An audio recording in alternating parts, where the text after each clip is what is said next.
안녕하세요. 저는 2025학년도 건국대학교 글로컬 캠퍼스 시각영상 디자인학과에 합격한 김예린입니다.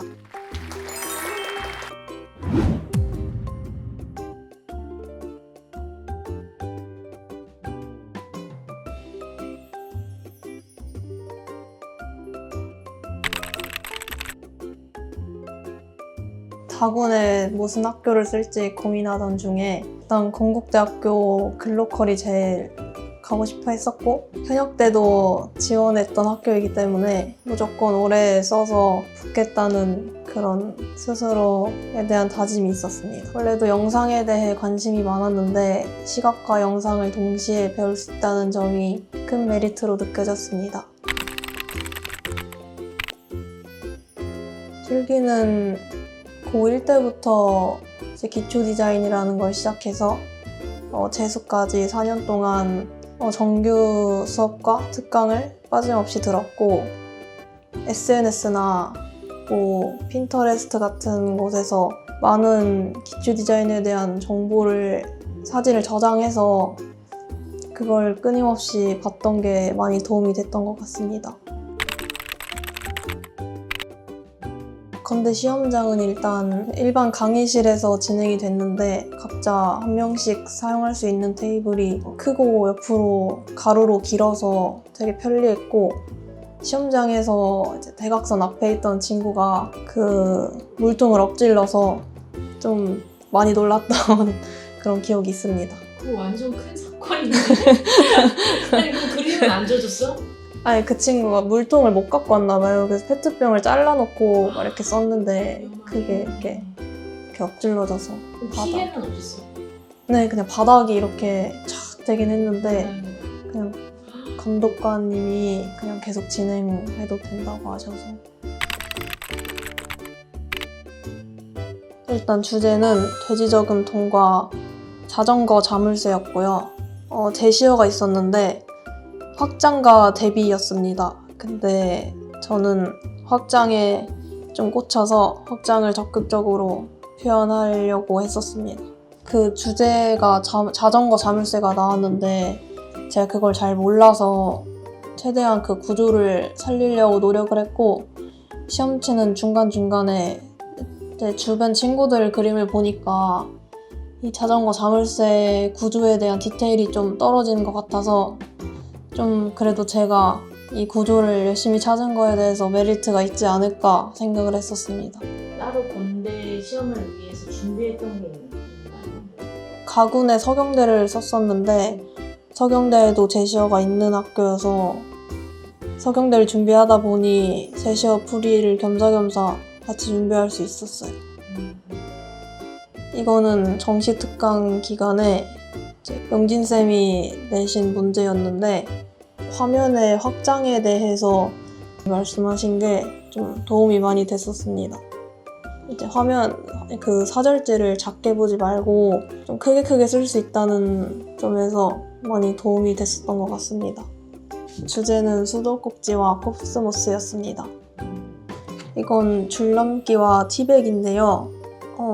제가 항상 묘사가 크기만 크고 약간 디테일이 부족하다는 지적을 받았어서 이때 처음으로 영진쌤이 직접 좀 시범도 보여주시면서 제 묘사를 작고 꼼꼼하게 만들 수 있었던 첫 번째 그림인 것 같습니다.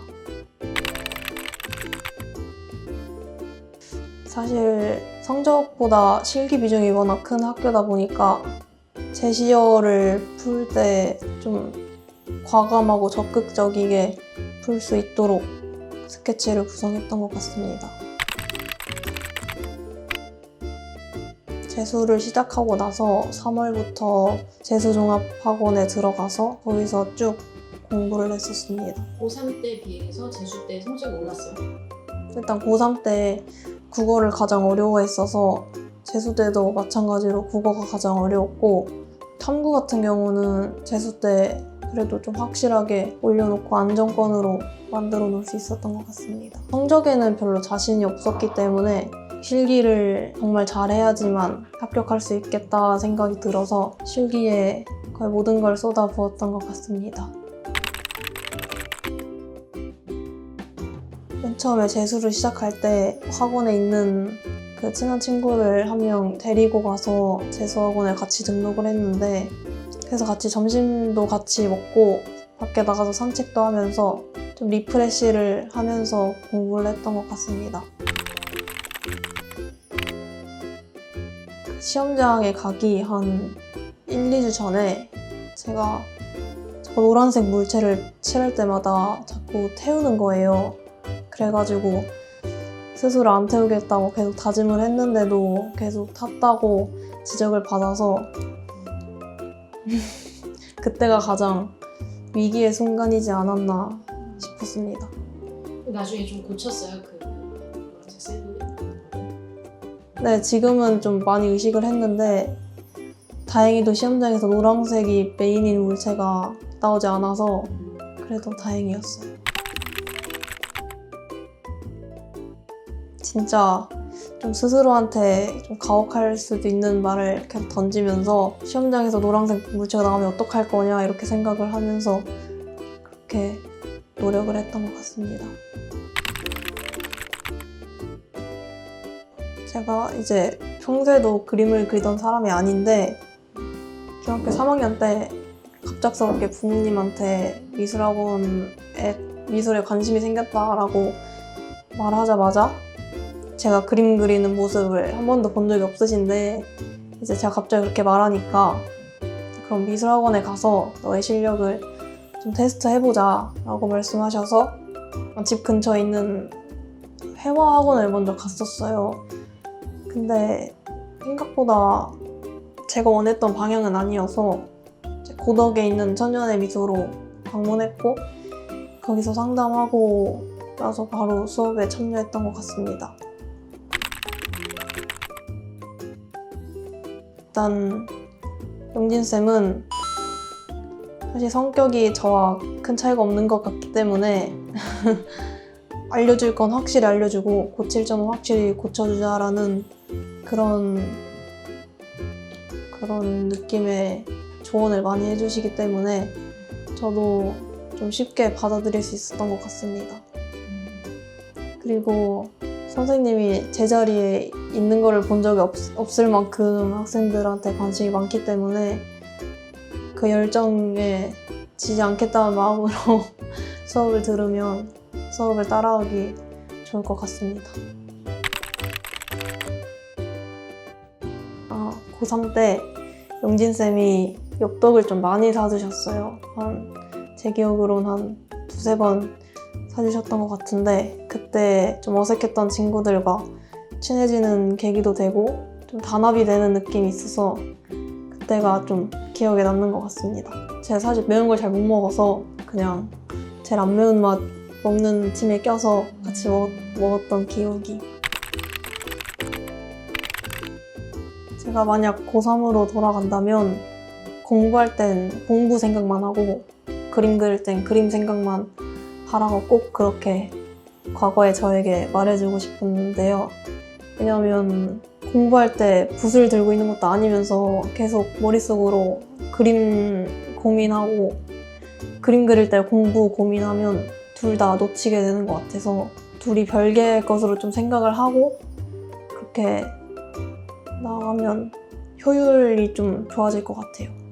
그 본인의 실력에 대해서 고민이 많긴 하겠지만 너무 그걸 남과 비교하면서 스스로를 깎아내리면 그거만큼 힘든 게 없는 것 같아서 좀 본인을 격려하면서 지금은 배워가는 입장이니까 그렇게 스스로를 좀 다독여가면서 그림을 그리는 게 좋을 것 같습니다.